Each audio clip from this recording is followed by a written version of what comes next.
সবাই চলে গেছে। ভিডিও দেখবেন। এই জলদি আসো না তোমরা এদিকে। এই হযরত দ্রুত আসো।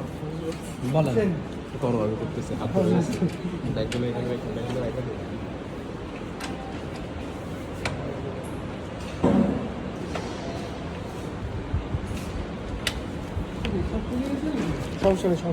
সবাই আছে। চলে গেলে দেখ ওই সুযোগ এটা হলো মোটর, এটা হলো মোটরের পুলি।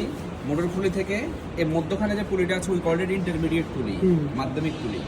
এই পুলির মাথার মধ্যে এই যে পুলিটা আছে এটা একটা শ্যাফটের মধ্যে আছে। কিসের মধ্যে? শ্যাফটের মধ্যে আছে। এই শ্যাফটার মাথার মধ্যে একটা টিপ পুলি আছে বা গিয়ার, একটা স্পার গিয়ার সিস্টেমের জন্য একটা স্পার গিয়ারিং সিস্টেম আছে, যেটা এখানে এসে একটা মোশন দিচ্ছে সিলিন্ডারকে, আর একটা মোশন দিচ্ছে এই শ্যাফটের ভিতরে অবস্থিত যে আমার বিডিকে পুলির ড্রাইভারের শ্যাফট আছে সেটার মাথার মধ্যে দিচ্ছে এই যে এখানে। তাহলে টাইমিং বেল্টের মধ্যে ইন্টারমিডিয়েট পুলিতে গেল, ইন্টারমিডিয়েট পুলি থেকে একটা মোশন চলে গেল সিলিন্ডারে, আর একটা মোশন চলে আসছে কোথায়? বিডিকিউ পুলিতে। বিডিকিউ পুলির মধ্যে এখানে যেটা আছে স্পার গিয়ারের ড্রাইভার, এই স্পার গিয়ারের ড্রাইভারটা মোশন দিচ্ছে সরাসরি এই ড্রিভেন এটাকে। এটা হলো তোমার এখানে আবার ইন্টারমিডিয়েট স্পার গিয়ার, আর ইন্টারমিডিয়েট স্পার গিয়ার থেকে সরাসরি নিচে এই যে শ্যাফটটা আছে, এই শ্যাফটের মধ্যে টোটাল স্পার গিয়ার আছে একটা, দুইটা, তিনটা। এই তিনটা স্পার গিয়ারের টিথ সংখ্যা আলাদা আলাদা আছে। আমার যদি প্রয়োজন হয় টিথ সংখ্যা পরিবর্তন করার জন্য, সেক্ষেত্রে আমি সেভাবে পরিবর্তন, যেমন এই শ্যাফটের ভিতরে অবস্থান, এটা হলো ড্রাইভার, আর ড্রাইভার থেকে মোশন দিচ্ছে সবার উপরেরটাতে, ঠিক আছে? আর উপরেরটা যখন ঘুরবে তখন এই শ্যাফটটা ঘুরার কারণে একেবারে সবার নিচে যেটা আছে এটা ঘুরবে, এটা মোশন দিবে এই পাশের বিডিকিউ পুলিকে। আর তার উপরের অবস্থানে যেটা আছে এক ধাপ উপরে, সেটা হলো এটা যেটা মোশন দিচ্ছে এটাকে। আমার যদি প্রয়োজন হয় সেক্ষেত্রে আমি এটাকে এখানে এক্সচেঞ্জ করে দিয়ে আমার গতি কম বেশি প্রয়োজন হলে এটা করতে পারি, ঠিক আছে?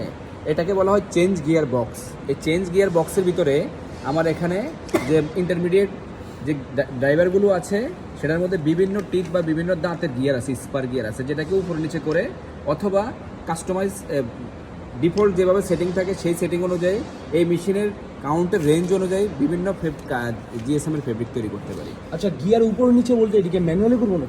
ম্যানুয়ালি করব আমি। এই যেটা এটাকে যদি লুজ দেই তাহলে খুলে যাবে। আচ্ছা, যেমন এটা টিথ সংখ্যার, এটা টিথ সংখ্যা কি সমান না? এটা টিথ সংখ্যা বেশি না, এটা টিথ সংখ্যা কম না, তাই না? তাহলে এখন যদি আমার প্রয়োজন হয় যে এটার ঘুরানোর ব্যাপারটা আরো কমিয়ে দিব, তাহলে সবার উপরটা এখানে সেট করে দিব। বুঝতে পারছি? এইভাবে আমি এই ভিতরে চেঞ্জ গিয়ার বক্সের ভিতরে যে স্পার গিয়ারগুলো আছে সেগুলোর দাঁত সংখ্যা অনুযায়ী ড্রাইভার এবং ড্রিভেন সাপেক্ষে এটার গতি যদি কমানো বাড়ানো লাগে তাহলে এখান থেকে করি।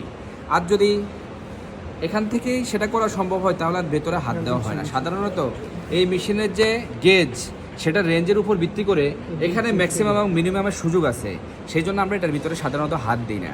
এটা এই যে আনার পর থেকে এই যে প্রত্যেক সেমিস্টার শুধু একবার খোলা হয়, এখান থেকে শুধু কাজ করে, কোনো কাজ করার কোনো প্রয়োজন পড়ে না আমাদের, যার জন্য আমরা এখান থেকে কখনো কাজ করি নাই। কারণ এই যে দেখো এখানে যে বিডিকিউ পুলির যে ভিতরে যে গ্যাপ আছে, অনেক গ্যাপ আছে এবং আরও অনেক ভিতরে ঢুকতে পারবে। আর এখানে এই ডায়া এবং এই ডায়ার সাথে যদি টিথের সাথে কম্পেয়ার করে তাহলে এটার ভিতরে অনেক স্কোপ আছে। এখানে অনেক স্কোপ থাকা সত্ত্বেও এখানে তো হাত দেওয়ার প্রয়োজন নাই। তারপরে এক্সেপশনাল কেসে এটা হতে পারে, সেই ক্ষেত্রে এখানে সুযোগ রাখা হয়েছে।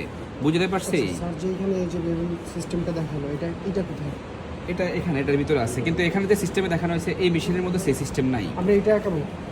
এটা আঁকা বলে সাত যেটা দিচ্ছে সেটাই আঁকাও, সাত যেটা দেখাচ্ছে সেটা আঁকালে হবে। এটা দ্বারা মূল জিনিসটা হলো মোশন ট্রান্সফার করার যে এটা ওই ওল্ড মেশিনটা দেখাইছে না? হ্যাঁ, মোশন ট্রান্সফারের যে সিকোয়েন্স আছে সেটা দেখাচ্ছে। তুমি এটা বুঝছো কিনা এটা হলো মূল এটা বেল্টে করবে। এই বেলটা আর হচ্ছে হ্যাঁ, এটা সারফেস কন্ট্যাক্টে আছে শেষ।